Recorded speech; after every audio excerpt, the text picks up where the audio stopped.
y arrancamos. ¿Te parece? Súper bien. Eso, Bien. gracias por la iniciativa y creo que una cosa mismo cultural. Primero que hicimos como el grupo de Piedmont, tenía así poca gente y ahora ya somos casi 50. Así que las personas se van convenciendo que es una buena idea y tal. Y para meetings también, para que charlemos de los meetings, de qué pasó también, puede ser Bien. una buena idea. Bueno, bárbaro, bárbaro. No sé si esperamos un poquito más o vamos arrancando, no sé qué te parece. Voy a hacer una llamada en el grupo. Está. Ahí está, pon el grupo que estamos arrancando y arrancamos. Hola, Cordano, ¿cómo estás? Cordano, ya te acordás. Cordano. Hola, hola.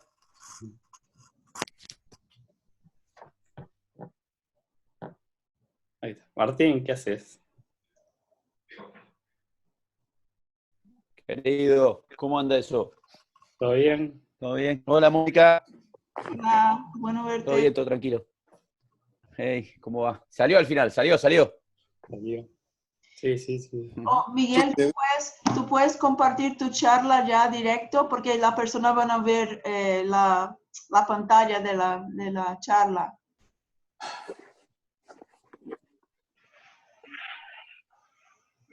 ¿Dónde dice compartir? Sí, perfecto. Ahí está, perfecto. Ahí está, perfecto. Ahí, ¿qué tal? Bárbaro. Muy bien, ¿eh? Hablo. Sí. Bien. Ciencia ficción, ¿eh? El audio se parece bien, ¿no? Audio está bien y Perfecto. Yo oigo perfecto. Eso está buenísimo.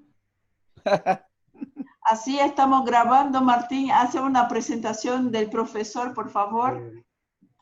Bueno, Bueno. vamos a arrancar con la primera presentación del grupo RALAM. En primera instancia, Miguel Galván, cirujano ortopédico de reconstrucción y alargamiento de extremidades de la Clínica del Rosario de Medellín, Colombia, que integra el grupo Cora Group, que fue presidente de SLAOT en el 2014 y el 2016. Y la OTI, y director médico del Hospital Infantil de Caracas, 2004 al 2006. Nos va a presentar el tema hipoplasia posaxial de los miembros inferiores. Muy bien. Bueno, escuchamos. Creo que es verdad que un placer darle esta charla a mis amigos ahí presentes. No se sientan mal porque somos pocos, porque somos los que somos. Y personas interesadas en el tema. Entonces voy a hablar de un término que he dado a denominar hipoplasia posaxial. Las láminas, como ustedes ven, están en inglés. Pensé que podía ser un idioma común si había personas de habla portuguesa que podían entenderlo más rápido. Y también porque esta charla la preparé y no es la misma exactamente, pero la última vez que la di en el hospital de Wilmington, en Delaware, que se interesaron en el tema. Entonces, todo comienza que esto es un problema embriológico. Entre la cuarta y la octava semana es donde se forma el muñón que va a formar la extremidad. Y ese muñón se forma en dos tiempos. Hay un momento preaxial y un momento posaxial. El momento preaxial se forma en lo que está por delante del eje y en el momento posaxial lo que está por detrás. Por eso se llama preaxial y posaxial. Entonces, las deformidades que provienen de estos dos momentos pueden ser, según la clasificación de Franz y O'Reilly, transversas o paraxiales.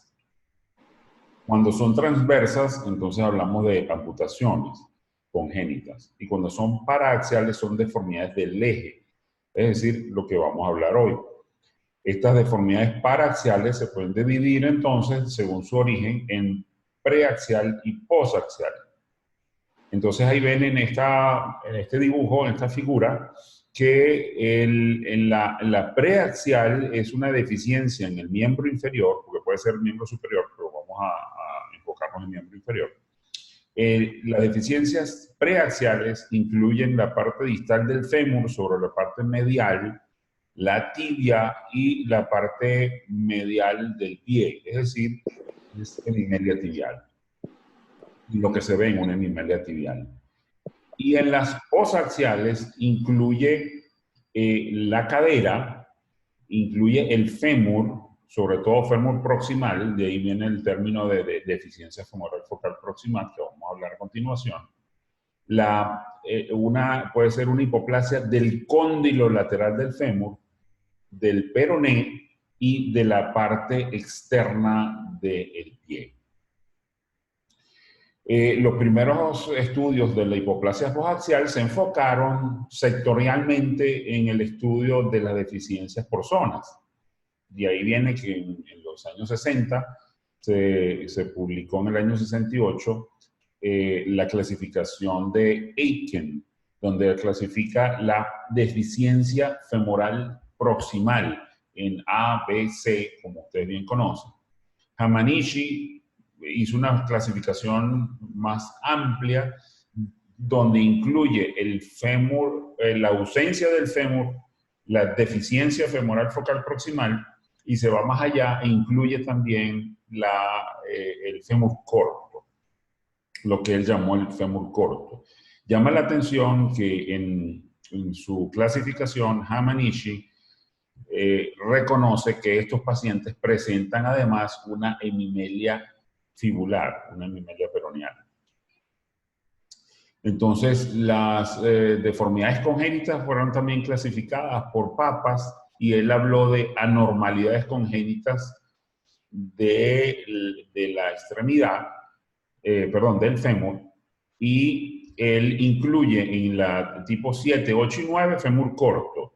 Del 1 al 4 es prácticamente la clasificación de Aiken. La tipo 5 es una deformidad muy compleja que solamente tenía un solo caso y esa la excluimos. Y en la tipo 6, él habla de la deficiencia femoral distal. Es decir, él está hablando ahí de un problema preaxial. Por eso también vamos adelante, un poco más adelante vamos a ver que aquí ellos estaban mezclando peras y manzanas. En la clasificación de Dror-Paley, en la 1A y 1B, tienen en común que hay una conexión entre la cabeza y el fémur. En la 2 no hay conexión entre el fémur y la cabeza. Y en la 3 tampoco hay conexión entre el fémur y la cabeza, o simplemente no hay cabeza, que es lo que es la tipo 3. Y en la tipo 4, el doctor Paley incluye una deficiencia femoral distal. Pero él mismo reconoce que esto no es una posaxial, esto es una deficiencia preaxial. Y en algunas conversaciones con él me dice, yo debería sacar esa de ahí porque confunde. Y digo, sí confunde, porque también estamos mezclando peras con manzanas. Ackerman y Calanchi hicieron su célebre clasificación muy sencilla de la hemimelia fibular o peroneal en 1A, 1B y 2. Staninsky hace una clasificación donde queda claro que las hemimelias peroneales tienen, además de un problema en el peroné, tienen una displasia del tobillo, una coalición del tarso y una deficiencias o ausencias de rayos externos del pie. John Birch, en su clasificación de la hemimelia peroneal, también hace una relación entre la hemimelia peroneal y el fémur. Y entonces queda claro que los pacientes que tienen fémur corto congénito pueden tener también hemimelia peroneal. Y también hace asociación con las deformidades del pie. El doctor John Herring habla de que las deficiencias peroneales se pueden clasificar en dos grupos. las sencillas y las muy complejas, que también vamos a hablar de eso más adelante. El doctor Tajian, en 1972, en la figura que él expone en el libro viejo de los años 70, él pone esta figura describiendo un fémur corto, pero fíjense que esta figura del fémur corto tiene una hipoplasia del cóndilo, tiene un genu valgo, tiene una hemimelia peroneal y tiene seguramente una torsión femoral externa. Y él en el libro pone la figura, pero no hace la asociación, sino la hace en otros capítulos. No es hasta el año 2000, relativamente reciente, cuando alguien muy en serio hace la asociación entre fémur corto, deficiencia femoral, hemimelia peroneal, displasia de rodilla, displasia de tobillo. Y quien hace eso es alguien que no se había destacado por tener artículos sobre la hemimelia peroneal, sobre deformidad congénita, como es el doctor Peter Steven. Peter Steven publica la asociación entre fémur corto y hemimelia peroneal. Él en ese punto habla de todos los deformidades que tienen estos pacientes que tienen esta asociación. Nosotros de aquí en adelante vamos a denominar esta como el patrón tipo Peter Steven o patrón tipo 1, y van a ver por qué. Entonces, este es el patrón de Peter Steven, donde tenemos un fémur corto, una hipoplasia del cóndilo, y lo voy a ir describiendo poco a poco. Ah, se me fue. ¿Qué pasó? ¿Qué pasó? Ah, se me cerró Keynote. Esperen un momentico. Tengo que buscar la charla otra vez. Qué raro. Eso solamente pasa en estos momentos. Aquí está. Se cansó la computadora. Ok. Y esas rayitas que aparecen ahí.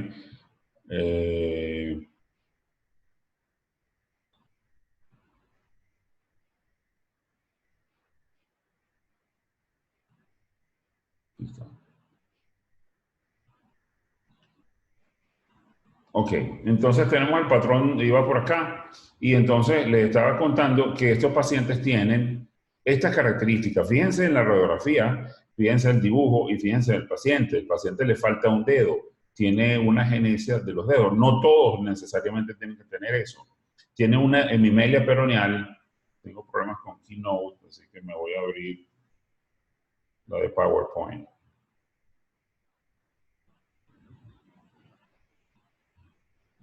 No sé qué pasa. Ok. Entonces, este paciente tiene torsión tibial interna, torsión tibial externa, pueden tener una displasia del acetábulo, tienen casi todos una hipoplasia del cóndilo lateral, pueden tener una displasia del tobillo, ¿ok? Perdón, de la rodilla, una displasia de la rodilla, lo cual está muy relacionado con una hipoplasia de los ligamentos cruzados o agenesia de los ligamentos cruzados. Entonces, estos pacientes pueden tener ese signo que ustedes conocen, una total ausencia del ligamento cruzado, una displasia del tobillo con una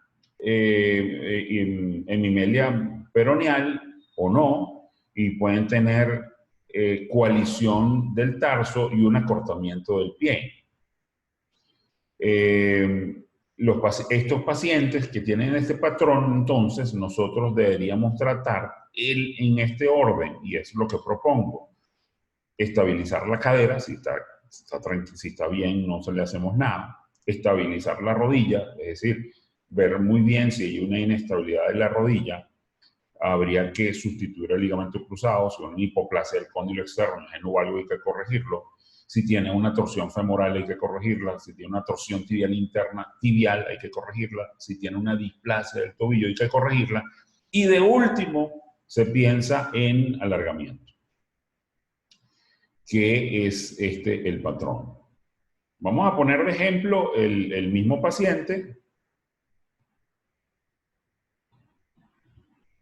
que ustedes ven que tiene una torsión tibial interna, tiene una torsión femoral externa, y a este paciente se le hizo una estabilización de la rodilla mediante la técnica de Super Knee, utilizando la fascia lata, utilizando la técnica en la cual no voy a ahondar. Yo le hice una osteotomía desrotadora del fémur y varizante con una placa LSP, le hice una osteotomía percutánea derrotadora de tibia, y esos fueron los resultados del paciente. Todavía tiene una discrepancia, y posteriormente le hice un alargamiento de fémur, tomando en cuenta que la rodilla, a pesar de que le colocamos un ligamento cruzado anterior, cirugía, a esa le hicimos un alargamiento con un tutor externo protegiendo la rodilla. Bienvenida, Dalia, creo que está por ahí. Entonces, protegiendo la rodilla con un tutor que tiene una bisagra. Aquí utilicé un MRS, Modular Rail System. No necesariamente hay que utilizar ya van a ver que se puede hacer con un Orthofix y un Ilizarov conectados. Luego de hacer el alargamiento, lo pasé a placa, y eso fue en 2014, el último alargamiento de este paciente. Este otro paciente que tiene 13 años de edad, ya grandote, y tiene una torsión femoral externa, torsión tibial interna, hipoplasia del cóndilo lateral. Una hipoplasia del ligamento cruzado, pero no era tan severa como para hacerle Super Knee. Ven que tiene una hemimelia peroneal. Entonces se le hizo con fijación externa un alargamiento, protegiendo la rodilla con una bisagra, y con un Ilizarov se alargó tanto tibia como fémur con un riel, como ustedes ven ahí. Se hizo un alargamiento. Este tutor permite mover la rodilla, permite el apoyo completo y permite también la rehabilitación, que la cual es muy importante durante el proceso de alargamiento para que se mantenga. Luego que se terminó el proceso de alargamiento, se hizo paso a placa, le hice una detención del crecimiento del fémur contralateral, y la semana pasada recibí las últimas radiografías del paciente, que ya está listo para retiro de material, inclusive ya cerró núcleo de crecimiento hace unos meses. Entonces aquí se ve él caminando ya con sus dos piernas iguales. Y es importante que ese fue un patrón tipo 1. En el patrón tipo 2 es diferente. El patrón tipo 2 tiene una afección más distal de la pierna. Entonces, ese paciente tiene un fémur corto y una hemimelia peroneal, como la que les dije que había hablado John Herring, la que John Herring describe. Es una donde es una 1B o una tipo 2 de la clasificación de Achterman y Cadanchi. Y se parece a este dibujo o se parece a este paciente que está acá. Puede tener un fémur corto, inclusive podría tener, que es muy raro, pero puede tener hasta una deficiencia femoral focal proximal. Normalmente tienen más un fémur corto y una deformidad distal muy grande. En estos pacientes, el tratamiento se comienza corrigiendo la deformidad del pie y del tobillo inicialmente. Por ejemplo, Peggy recomienda hacerlo a los 2 años con fijación externa, aunque eso ha cambiado últimamente con nuevos conceptos de short y todo esto. Y luego estabilizar la rodilla si es necesario, y por último el alargamiento. En algunos casos, fíjense, en este caso, este paciente tiene una deficiencia femoral y le hice primero, le hice la super ankle a la vieja usanza por la borda lateral. Eso ha cambiado en los últimos 3 años. Ahorita con con este nuevo aparición de la técnica de Paley, que es el short. Pero bueno, el paciente quedó muy bien con su super ankle. Le hice una artrografía de la cadera para ver qué me iba a enfrentar más adelante. Y más adelante le hice una super knee con una placa de 140 grados, perdón, super hip, con una placa de 140 grados, corrigiendo la deformidad rotacional y lo que está pendiente del alargamiento ahora. Luego viene el patrón tipo 3, y el patrón tipo 3 se refiere a pacientes que tienen una afectación mucho más grande del fémur.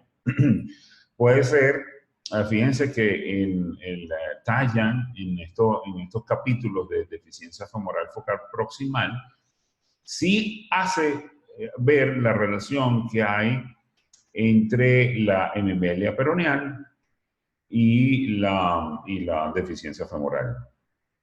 Y también en los capítulos dice que un paciente con deficiencia femoral puede tener una tibia corta, una patela pequeña y alta, y todo lo que hemos descrito también lo decía. Pero eso eran conceptos que están en los capítulos, pero no había un capítulo donde se mezclaban todos. Es decir, lo que quiero yo recalcar con esta clasificación es hablar entonces de un mismo problema que tiene diferentes patrones, y no son muchos, son 4, como van a ver. Entonces, la clasificación de Paley la puedes dividir en la 1A y 1B, que tienen en común que la cabeza tiene conexión con el fémur. La 2 y la 3 tienen en común que no hay conexión entre la cabeza del fémur o no hay cabeza. La tipo 4 yo la saco porque es una patología diferente. Y la 3B, la 3A, el patrón 3A que vamos a escribir ahora, es la asociación entre una clasificación de Paley 1A o 1B con una hemimelia peroneal. Y eso es lo que se llama deficiencia femoral focal proximal. Y la 3B es cuando tienes una afección muy grave del fémur, prácticamente sin conexión con la cabeza o no hay cabeza, con una hemimelia peroneal o no. Entonces, se trata de cómo podemos nosotros solucionar esto en el patrón 3A. Entonces, el super hip es una cirugía en la cual se divide en 3 partes, una que es la liberación de partes blandas, la segunda que es una osteotomía femoral, en la segunda parte, y la tercera parte que es la osteotomía pélvica, y la cuarta parte que se podría agregar si hay que hacerle la rodilla. Entonces, esta es una paciente de Cali, en Colombia, donde ustedes ven que el paciente tiene una deficiencia femoral, una hemimelia peroneal con todos los argumentos de torsión tibial interna y rotación femoral y todo lo demás. Ese paciente se le hizo entonces una super hip y aquí utilizamos una placa custom made. En vez de utilizar una placa convencional, decidimos utilizar una placa hecha en la medida basado en la tomografía y en la resonancia magnética. Teniendo en cuenta estas dos cosas, podemos hacer un modelo y con ese modelo se le puede adaptar. ¿Qué ventajas tiene? Primero, los tamaños. Segundo, los tamaños de los tornillos. Segundo, es que la placa se le puede agregar la anteversión. Es decir, en los orificios proximales se le agrega la anteversión, cosa que no, las placas de Synthes, las de Orthopediatrics, se pueden usar tanto derecha como izquierda. Aquí se trata de que ya venga con la anteversión femoral para el uso, porque el problema de la anteversión, de la torsión femoral es muy importante a mi criterio. Entonces ustedes ven ahí cómo los palitos verdes significan los tornillos hacia el cuello, cómo ya la placa tiene una anteversión. Entonces se hace la parte blanda, se saca la fascia lata, también se le hizo suponía a este paciente. Y ahí está hablando más o menos. Aquí quiero resaltar en esta foto, donde ya la placa se coloca, se hace la osteotomía, yo hago simplemente una osteotomía transversa, y esa osteotomía transversa se superponen los fragmentos y se reseca en el fragmento distal lo que sea necesario para que no queden coaptados, y se coloca los tornillos distales. Entonces, esto es lo que es la osteotomía que se hace en la super knee, básicamente. Se hizo una osteotomía de Degas y se le hizo una super knee también, una super rodilla. Entonces, aquí está el paciente después que se retiró el material y lista para un alargamiento. Este es un caso bastante reciente, de menos de 2 años. Hay una equivocación, el paciente tiene 13 meses de edad. Por supuesto que Paley recomienda, ustedes saben que Paley recomienda hacer esta cirugía entre los 2 y los 3 años, preferiblemente 3 años. Pero, en mi caso, yo me he dado cuenta que la limitación de edad depende de 2 cosas. Uno, que esté osificado. Si está osificado, entonces nosotros podemos utilizar materiales de síntesis mucho más sencillos. No vamos a hacer una osteotomía sumercartílago. Entonces, necesitamos que se haya osificado la deformidad suficiente para poderla corregir. Por lo tanto, eso sucede normalmente a unas edades después de los 2 años. Alrededor de los 3 años, los pacientes se les puede hacer un superhip. Lo otro es que los materiales de síntesis disponibles en el mundo para operar uno de estos pacientes no se pueden colocar a unas edades menores de 2 años porque no existe material. Pero igual, en este caso, fíjense que es una paciente, esto es una radiografía al año de edad, donde es mi paciente desde que nació, y yo he visto cómo he ido osificando y veo que tengo suficiente estructura para hacer la cirugía. Y decidí hacer la cirugía a los 13 meses de edad con un modelo y una placa hecha a la medida con los tornillos que necesita este paciente. Ventajas. Yo siempre pienso que mientras más temprano lo hagas y dentro de lo posible, las posibilidades de remodelación van a ser mayores. Esta es la deformidad del paciente. Ahí ven cómo se le colocó la placa antes de la osteotomía. Coloco los tornillos proximales primero. Ahí ven que los tornillos tienen la anteroerosión adecuada. Y después hago una osteotomía transversa, reseco lo que haya que resecar en el fragmento distal y coloco los tornillos distales. Y aquí está la placa colocada. Ese paciente tiene unos 3, 4 meses operada, no mucho. Y este es otro caso muy viejo de una deficiencia femoral focal proximal o de deficiencia congénita del fémur de tipo subtrocantérica. Este es antes y después. Aquí está antes y luego el después cuando se retiró material. Y aquí está el niño caminando con su pierna cortica, que después se le hizo alargamiento, se hizo con un MRS, y aquí está la diferencia. Esta es una tipo cuello, en la cual se utilizó una placa angulada de 90 grados doblada a martillazos a 130, eso cuando no tenía cómo hacer lo que hago hoy. Y se utilizó BMP porque era tipo cuello y se vio la consolidación del cuello, lo cual es impresionante cómo el BMP funciona en estos casos. Aquí está un paciente con alargamiento femoral, haciendo un alargamiento femoral. Aquí está cuando lo sustituí por el clavo. Y luego en las 3B, tenemos la técnica de Steele-King, la técnica de Brown, de rotacionoplastia. Esto en 2008. A este paciente se le hizo una rotacionoplastia. En este caso le hice un SIME y le hice un fémur procadera. Le hice una artrodesis entre el fémur distal, haciendo que la rodilla funcionara como cadera. Y fíjense, ahora él está flexionando la rodilla y en realidad ahora como se volteó está extendiendo la tibia. Entonces este paciente ahora puede caminar con una rodilla que antes era cadera. que una cadera que antes era rodilla. Aquí está otro paciente con la misma situación, la misma cirugía.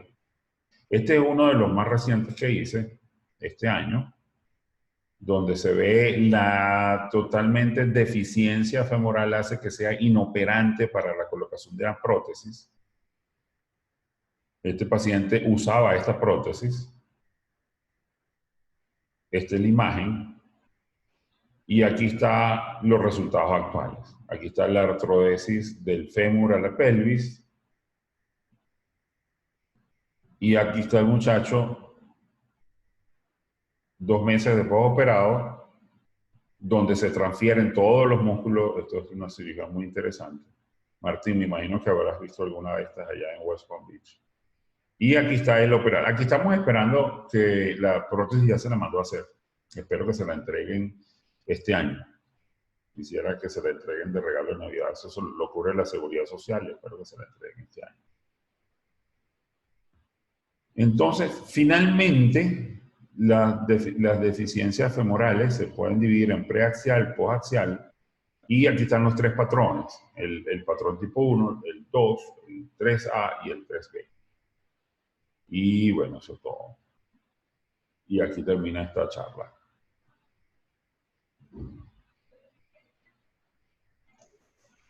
Perfecto, Miguel. Muchas gracias. Muy, muy linda presentación y los casos fantásticos. Así que somos ahora 15. Y si alguien tiene alguna pregunta o alguna consideración en la charla de Miguel, que por favor es solo sacarle el silenciador de su micrófono y pueden hacer preguntas. Si están... Bueno, aquí estoy viendo muchos amigos. Bueno, primero, qué bueno, está Guillermi, ¿cómo estás? Qué bueno. Ahí estamos varios amigos. Entonces, fíjense, lo que yo quise... ¿Todo bien? Todo bien por acá. Aquí estoy en el consultorio. Estoy viendo. El último caso del niño yo estaba viendo con eso del paciente. Sí, sí, sí. Y a ese tú lo conoces. Sí. Mira, lo que yo quiero exponer acá es que en la literatura, hasta hoy, hasta que Peter Stevens se le ocurre hablar del patrón tipo 1, lo que yo llamo patrón tipo 1, tipo Peter Stevens, las asociaciones estaban, pero en capítulos diferentes. Ustedes agarran el Tagian, el Lower and Winter o la literatura y dicen, los pacientes que tienen deficiencia femoral tienen hemimelia peroneal. Y en el capítulo de hemimelia peroneal dicen que pueden tener una afección del fémur, pero no hay con seriedad. Y creo que es una deficiencia muy importante que nosotros tenemos que enseñar esta asociación. ¿Por qué? Porque hay que aclararle a nuestros alumnos que tú no puedes olvidar esta asociación porque vas a cometer un pecado cuando te vas a poner a alargar un fémur sin darte cuenta que tiene una deficiencia una displasia de la rodilla y puedes tener una luxación de rodilla cuando haces un alargamiento de fémur sin tomar esto en cuenta. Y viceversa, cuando haces un alargamiento de una tibia y peroné en un paciente con una hemimelia peroneal y el paciente tiene un genuvalgo femoral y vas a querer corregir ese genuvalgo en la tibia donde no debe ser. Las deformidades rotacionales. Eso es lo que yo quiero, no tanto tener una clasificación, sino explicarlo de forma de que los futuros tengan en cuenta esta falta de información entre estas relaciones que hay en la literatura. Perfecto, Miguel. Creo que nuestro amigo de México, Alfonso, está con una manito llevada así. Alfonso, bienvenido, por favor. Hola, ¿y me escuchan? Perfecto. Perfecto. Qué gusto, Miguel, qué gusto, Mónica. Me gustó mucho la plática y lo que tú comentabas realmente es algo que nosotros vivimos todos los días porque desafortunadamente no tenemos una clasificación que englobara todo esto. Ahorita que mencionas esto del doctor Stevens, no sé si luego nos puedas hacer llegar lo que sería la ficha bibliográfica de la publicación de este artículo para empezar a utilizarla, porque la verdad es que es bastante aplicable. y muchas veces esto no se puede ver en conjunto, entonces vale la pena mantenerlo, ¿no? Sí, con mucho gusto. Ya te la voy a poner ahí para que tengas la referencia.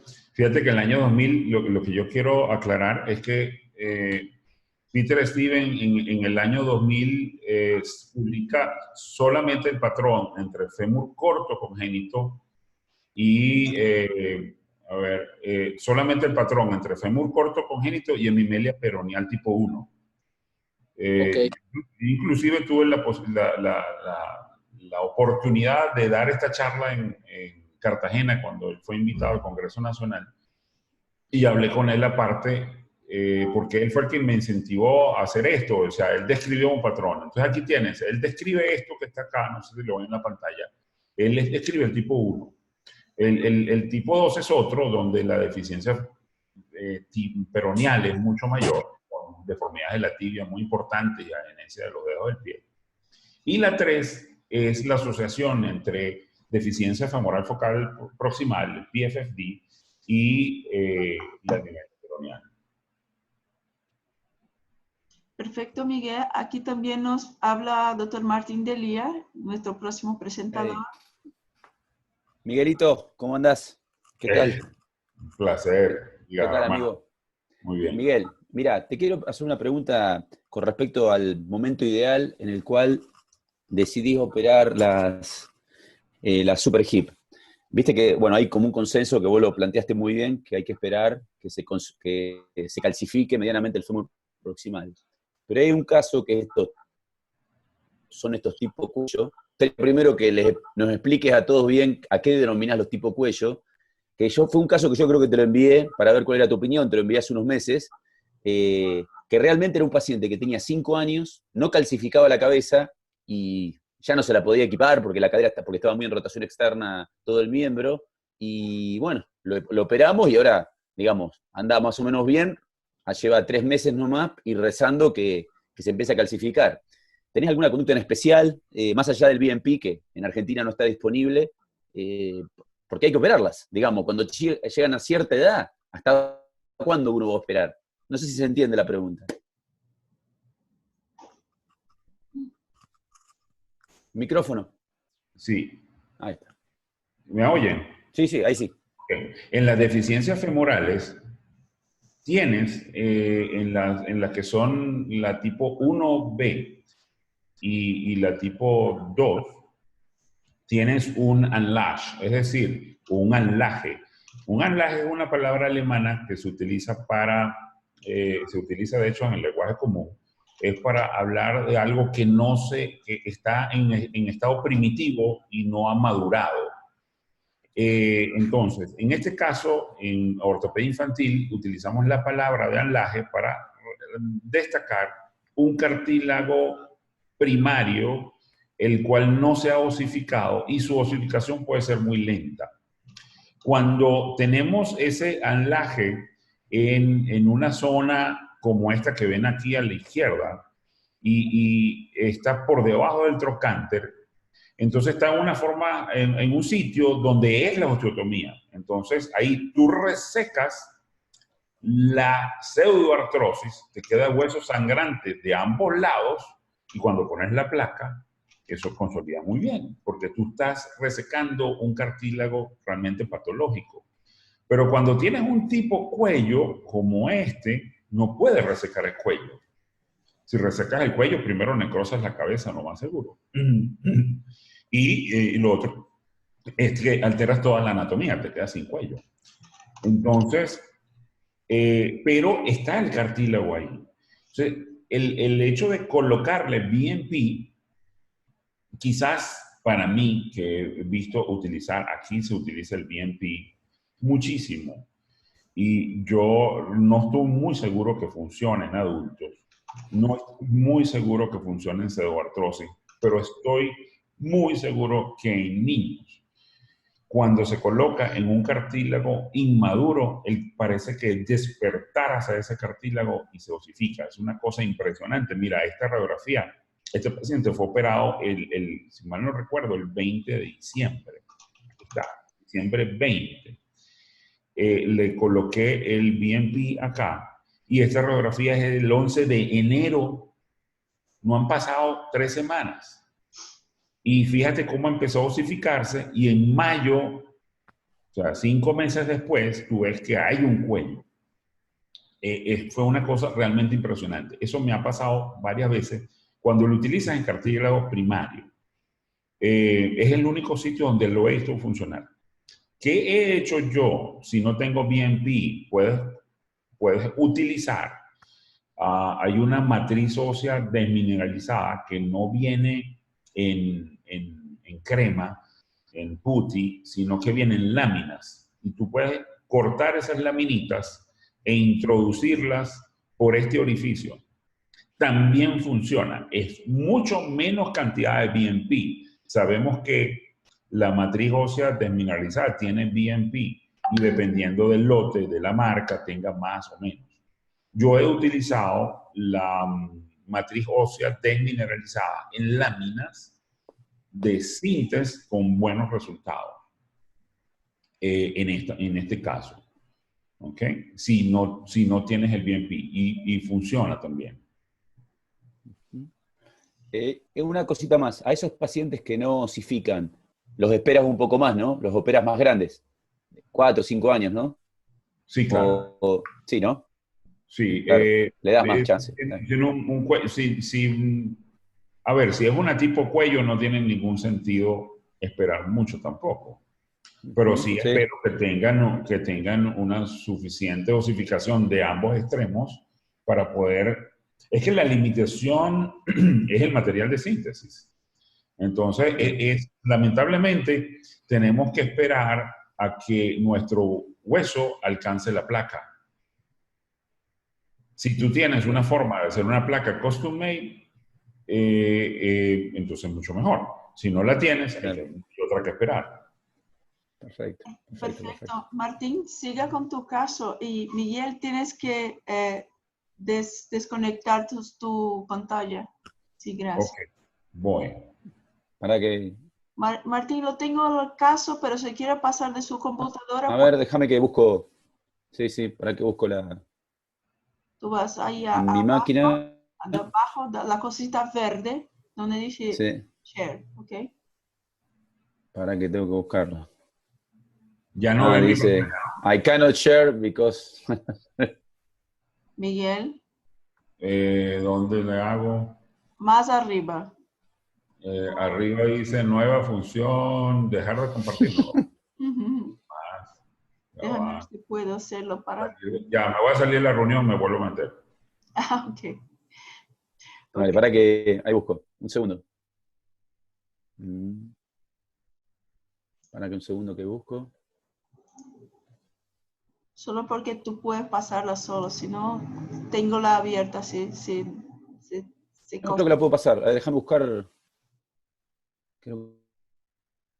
Mientras él busca, importante que ya somos 14. Creo que es una iniciativa súper válida porque ahí acortamos las distancias de los meetings, tener que viajar, tener que ir a sitios, y esta charla está fenomenal y podemos así cambiar experiencias ahí de lejos de nuestra Latinoamérica. Así que estoy muy feliz que logramos hacerla. Yo gratamente sorprendido. 15 personas interesadas en este tema es una maravilla. A ver, para. Ahí está. Creo que... Voy para share screen.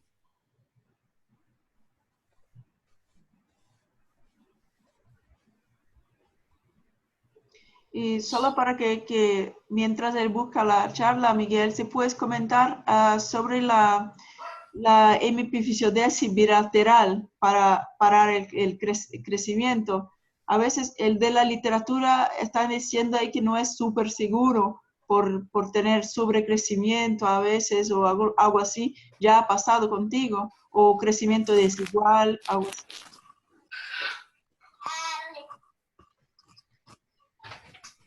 Okay. Miguel. Ajá, sí, sobre la fisiodesis tiene cabida siempre al final, ¿no? Cuando tienes una deformidad tan grande que tienes que hacer alargamiento y no te dan los números. Te haces 2 alargamientos, puedes hacer 2 alargamientos de 5 o 6 centímetros y al final una fisiodesis de 3 o 4 centímetros vienen bien cuando son discrepancias muy grandes. Vale. Funcionan bien. Gracias, Miguel. ¿Sigue, Bueno. Martín? Para, ¿le paso la última pregunta a Miguel? Claro. Sí, claro, por supuesto. Sí, sí. Miguel, no, te quería preguntar con respecto a la estabilización de la rodilla cuando uno está pensando en un alargamiento en un fémur corto, en hemimelia peronea o la combinación. Viste que no solamente, te preguntaba si siempre la estabilizas, si para demostrar, digamos, la inestabilidad te guías por la clínica o siempre le haces resonancia, y si la forma, viste que tienen como una forma de copa las tibias estas de las hemimelias peroneas, ¿le das alguna importancia extra como para hacerle no solamente el cruzado con el ligamento cruzado con la fascia lata o le agregas algún gesto más? La cirugía de Super Knee con la fascia lata tienes dos ligamentos y puedes estabilizar, puedes hacer el over the top y hacer el ligamento cruzado anterior y puedes reforzar la función del cruzado posterior con la otra técnica de McIntosh. También la mayoría de los casos se estabilizan bastante solamente con el over the top, mucho. En cuanto a si proteger la rodilla o no, yo siempre lo hago. Siempre lo hago. Sí, Martín, solo porque tiene poco tiempo. Bueno, justo ahí a las... listo. Listo. Bueno, yo ahora voy a presentar para todos algo un poquito más terrenal que lo que acaba de mostrar Miguel. Bueno, que Mónica me había planteado el tema de presentar algún defecto postraumático, y lo que me pareció ideal, porque acá creo que compartimos en reconstrucción gente que hace adultos y chicos, el tema de hacer un paciente intermedio, que es una paciente femenina con crecimiento finalizado, pero de 15 años, que nos entró en el hospital de emergencia. Yo esto lo voy a ir mostrando, y me pareció interesante el caso porque combina un poco de estrategias de cierre de partes blandas y otro de estrategias de reconstrucción, ¿no? Sobre todo cuando uno tiene una lesión muy grave, le queda un solo vaso disponible o no tiene cirujano vascular, porque por ejemplo nosotros en el hospital de emergencia acá de Rosario tenemos un servicio de plástica que no hace reconstrucción prácticamente, como pasa en muchos servicios de emergencia, ¿no? Trabajan en un hospital de emergencia y hacen injertos de piel nomás. Pero no, los colgajos los manejamos los traumatólogos, y a veces el tema de encontrar el especialista que haga microvascular es un poco difícil. Bueno, esta es una niña que tiene de 15 años con una fractura de pierna expuesta, ¿sí? Es una fractura de pierna bastante grave, fíjense que tiene una exposición prácticamente circunferencial. Bueno, creo que todos los que están acá se han formado viendo este tipo de pacientes, viendo este tipo de casos. Bueno, esta paciente, digamos, cuando llega, se le hace una evaluación inicial. En sí, si uno vería esta radiografía, diría que es una paciente de una fractura bastante simple, pero bueno, volvemos a mostrar un poco, digamos, las partes blandas que teníamos. Nosotros, bueno, siempre utilizamos como control de daños, tanto local como regional, el tema de un tutor tubular. Creo que esto no merece mucho más que la aplicación, que bueno, hacerlo en 2 planos, tratar de cruzar siempre el tubo transversal a nivel del foco, que da estabilidad extra. Pero bueno, en sí, el problema no era esencialmente la parte ósea, sino las partes blandas. La paciente tiene una relativa buena evolución inicial, ¿sí? En sí no anda mal para nada, pero tenemos un inconveniente, que esta lesión circunferencial empieza a mostrar algunos signos de necrosis, a más o menos alrededor de entre los 7 y los 10 días de que la paciente llega. Realmente se puso muy sañoso el tejido, y todo ese tejido vascular, si bien la evolución era relativamente la misma, ¿sí? nos obligó a hacer una de las opciones que uno tiene a veces, que es un pequeño acortamiento para lo que se llamaría un alargamiento relativo de partes blandas, que es la primera maniobra que a veces uno hace para seguir teniendo cobertura en un tejido que estaba saneoso. Pero bueno, esto fue lo que fue pasando, como nos pasa muchas veces a todos, cuando el tejido, digamos, tiene una lesión, digamos, importante. Se le trató de dar una estabilidad extra poniendo algún tubo extra, pero bueno, las partes blandas no, digamos, no anduvieron bien, el paciente ya estaba cortado, y bueno, otro concepto que uno quiere introducir acá es el tema de hasta cuándo, hasta dónde acortar cuando uno tiene una lesión de trauma. En general se recomienda no acortar más de 4 centímetros, 5 de una. Nosotros ya habíamos cortado 3, y nos pasaba que teníamos una lesión bastante importante, y bueno, ¿cómo nos podíamos manejar? No, en ese momento no teníamos cirujano vascular a mano para poder hacerle algún colgajo, pero también era un tejido demasiado saneoso como para pensar en algo microvascular.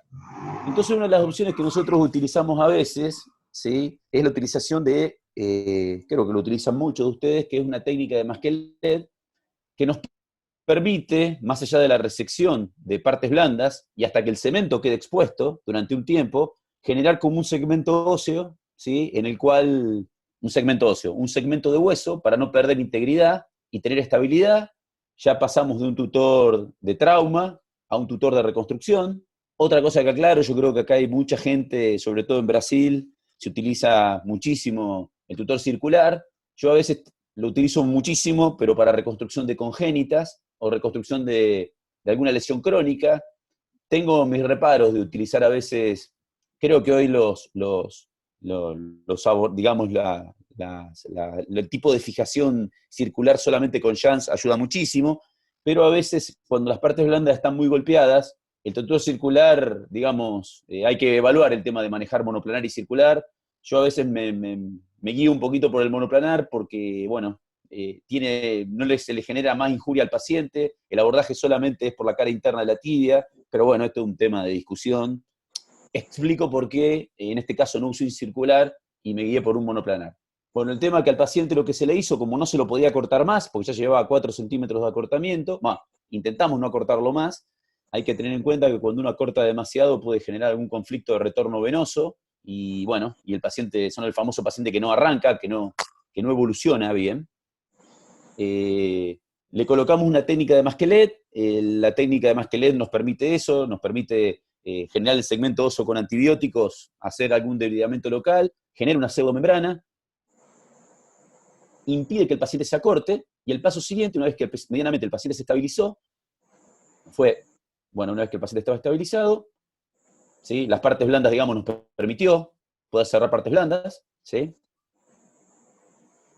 nos permitió que vaya granulando el paciente fue relativamente recuperando, y una vez que el paciente hizo esto y se fue acomodando y cerrando todas sus heridas de partes blandas, fíjense, la lesión inicial era prácticamente circunferencial, le hacemos la segunda etapa, que es simplemente hacer una osteotomía, ¿sí?, en la tibia proximal, manteniendo ya la membrana de Masquelet cubierta. Aclaro una cosita, a veces esta técnica la hemos utilizado dejando el cemento expuesto, porque uno no deja hueso expuesto, deja el cemento expuesto. Es como una técnica que creo que a veces permite ganar un poco de tiempo, ¿sí? Hicimos la osteotomía proximal, y simplemente, mientras se seguía formando la pseudomembrana, empezamos a hacer un pequeño alargamiento, ¿sí?, hasta recuperar lo que habíamos acortado inicialmente, cuando hicimos el primer acortamiento para poder cerrar, con el tutor tubular AO, ¿sí?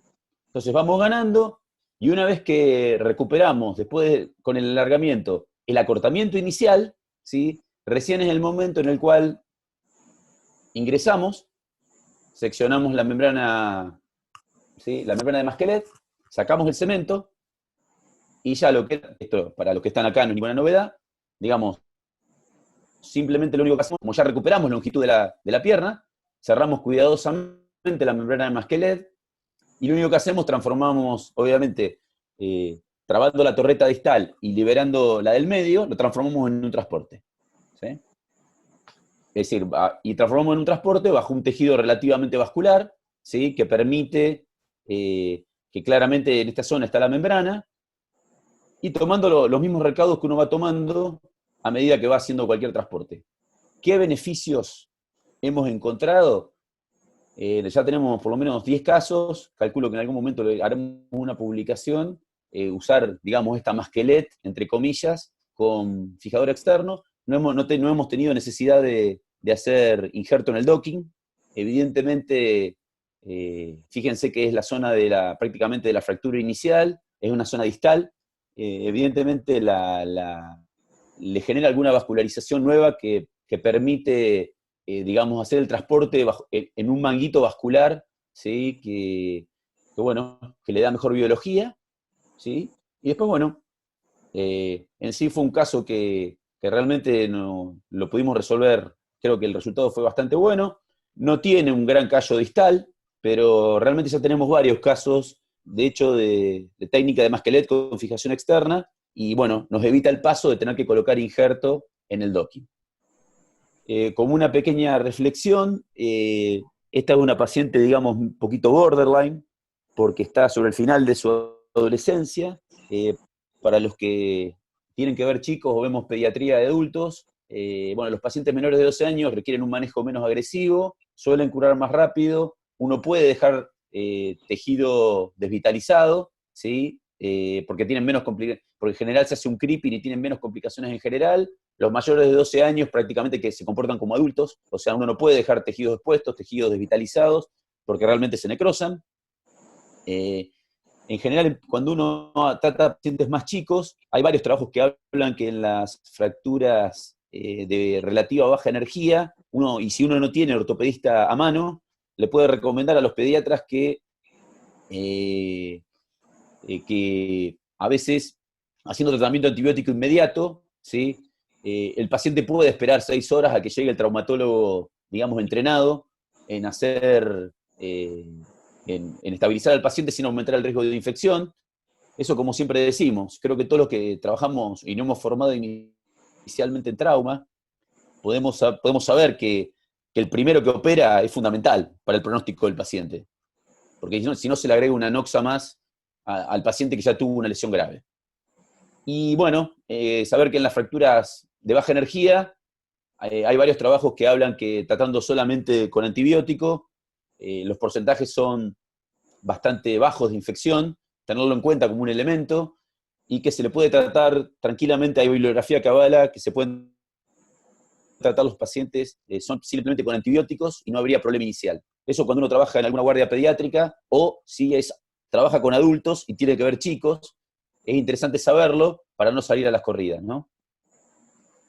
Así que, bueno, simplemente final, recordar, bueno, la clasificación, dividir entre lesiones de baja y alta energía las tipo 1 y 2 de las 3, ¿sí? La importancia del desviamiento quirúrgico radical en la primera instancia, en el second look, ¿sí? Y en todas las instancias, no dejar tejido necrótico, tratando de generar una cobertura, digamos que no es buena, ¿sí? Las diferentes opciones para generar una estabilización, creo que me interesaba, cuando le mandé el caso a Mónica, me parecía que era una opción interesar esto de generar un segmento de hueso con cemento, me parecía que era algo, digamos, que puede a veces sumar, no está tan publicado, esto lo empezamos a hacer, porque aparte permite mantener la longitud del hueso, no achicar tanto las partes blandas para no generar congestión venosa, y bueno, y si el cemento queda expuesto, es cemento, pero por lo menos uno compra tiempo, ¿sí? Con una estabilización y con un segmento óseo estabilizado, ¿no?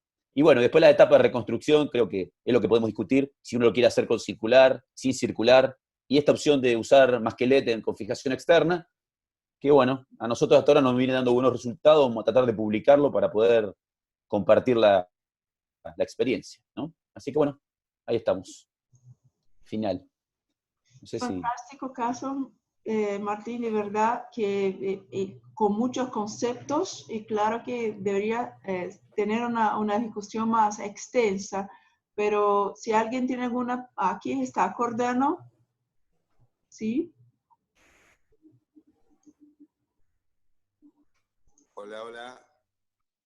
Osvaldo, querido. Hola, ¿me escuchan ahí? Perfecto. Hola, ¿cómo andan? Bueno, me encanta esto. Lo vi desde el principio. Muy bueno lo de Miguel y muy bueno lo de Martín. Martín, te digo una cosita. Yo he hecho bastante lo que son transportes, ¿sí? Y he colocado el cemento en el lugar del defecto óseo. No le hice más que LED, ¿sí? Porque realmente me dediqué simplemente a hacer el transporte. Cuando uno abre la membrana, viste, vos te encontraste con ese tubo, ¿no? Que es por donde se puede deslizar el hueso, ¿sí? A través del transporte. No hice más que LED, me parece una opción excelente, ¿sí? Pero te digo, en esa pseudomembrana, de deslizar el hueso a través de ese tubo, la verdad yo tuve también resultados muy buenos. Y como decís vos, no es necesario limpiar el docking porque cuando sacás el cemento te queda todo ese canal limpio por donde se desplaza el cemento a transportar. Bien. Bueno, sí. Tenemos que juntar los casos, Osvaldito. Porque... Sí, por eso te digo, me parece bárbaro. Yo tengo hecho más o menos 10, 12. Podemos juntarlo, la verdad que me encanta. Sí. Me encanta esto porque podemos encontrar más que seguramente están haciendo este tipo de práctica, Martín. Sí. Yo siempre digo lo mismo, ojalá que este grupo de estudio sirva para eso, ¿entendés? Porque en reconstrucción, tanto de congénitas como trauma, ningún paciente es igual al otro. Entonces, por eso hay poca bibliografía, porque tenemos poca, digamos, son todos casos, digamos, nivel 3 máximo o nivel 4, serie de casos, ¿viste? De evidencia científica. Entonces, creo que tenemos que empezar a publicar más, ¿viste? Creo que es algo que estamos medio retraídos, por lo menos acá en Latinoamérica, y eso que hacemos cosas buenas, porque vamos por todos lados aprendiendo. Comenzaremos, Martín, comenzaremos. Un saludo Martín. Muy grande. Martín, ¿cómo andás? Sí. ¿Qué tal, Martín? ¿Cómo va? Sí, bien. Sí. Se me había trancado el audio, pero bueno, lo seguí y bueno, ahora retomé. Muy buena la presentación, te felicito. Desde Uruguay, siempre con Biacá y con Pertuso, siempre te molestamos para consultarte y hemos hecho unos cuantos casos de defecto óseo que le colocamos cemento y hacemos el masquelet, y con buenos resultados. Todo lo que hablaste me gustó mucho, ya lo conocía de vos porque siempre te preguntamos cuánto se puede acortar, evitar la éstasis sanguínea, el tema de la cobertura de las partes blandas. Creo que fue una presentación muy buena, y bueno, la fijación que nosotros usamos es montaje circular, que es lo que tenemos en Uruguay. Y bueno, creo que tenemos que juntar todos los casos en Latinoamérica de este tipo, como el que presentaste, te felicito, y bueno, tenemos que seguir con estas reuniones y aprendiendo de los colegas que tenemos cerca. ¿Está? Cordano, un abrazo grande, nos encontramos hace poco, te mando un abrazo grande desde acá. Gracias. Y Mónica, muchas gracias por guiar toda la plataforma Zoom. Yo mi primera experiencia, pero creo que tenemos que seguir por este camino y compartiendo los casos que tenemos, las inquietudes y lo que podemos aportar. Aquí estamos gracias Martín, súper. Estamos con 2 manositas levantadas. Creo que el tema es tan interesante que debemos seguir un poquito más. Aquí estamos, Alfonso. No veo eso. ¿Me escuchas? ¿Por qué no veo, Jorge? Hola. Ok, Alfonso. Ahí me escuchas, Moni, gracias. Muy bien, Martín, la verdad es que padre la presentación de la técnica que usaste de masquelet. Ahora, la pregunta que te iba a hacer va encaminada a el tipo de cemento que utilizas. Masquelet originalmente utiliza un cemento convencional, y no sé si actualmente para este paciente utilizaste algún cemento que contenga antibiótico, o si lo utilizas, por ejemplo, en estos casos en específico. No, vos sabés que buenísima la pregunta, porque es la duda que uno tiene siempre, y si tenés algún aporte de algo nuevo, mejor. No, utilizo cemento convencional, y la dosis de antibiótico, en general, viste, en estos pacientes que llevan un tiempo importante, uno ya tiene algún tipo de cultivo aislado, le ponemos algún antibiótico termoestable, tratando de por dosis de cemento no superar el gramo del antibiótico. Como pequeño detalle, recordar que si uno le pone más de eso, el cemento se pone como muy rugoso y pierde estabilidad, se pone como muy friable y pierde estructura.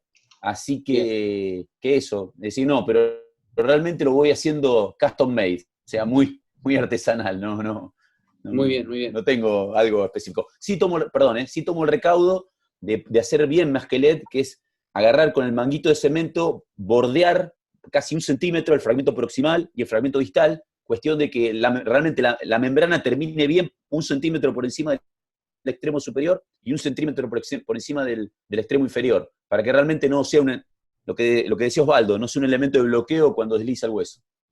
Vale. Muy bien, muchas gracias. Un abrazo. Dale. Saludos, Alfonso. Abrazo, papá. Y aquí tenemos también una pregunta del doctor Najib Faisal. Por favor, doctor.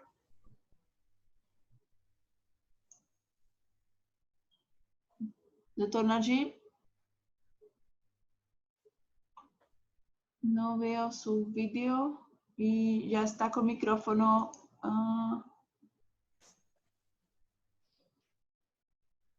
Doctor Najib. No sé por qué no nos escucha. Bien, de cualquier manera, me gustaría... aquí, doctor Najib, por favor. Ahora te vi, pero no escuchamos su audio. Creo que es una victoria para nosotros porque es la primera vez que utilizamos la plataforma Zoom en el grupo y estamos ahí con relativo suceso. Ahí muchas veces ahí tenemos problemas para hablar o todos quieren hablar al mismo tiempo.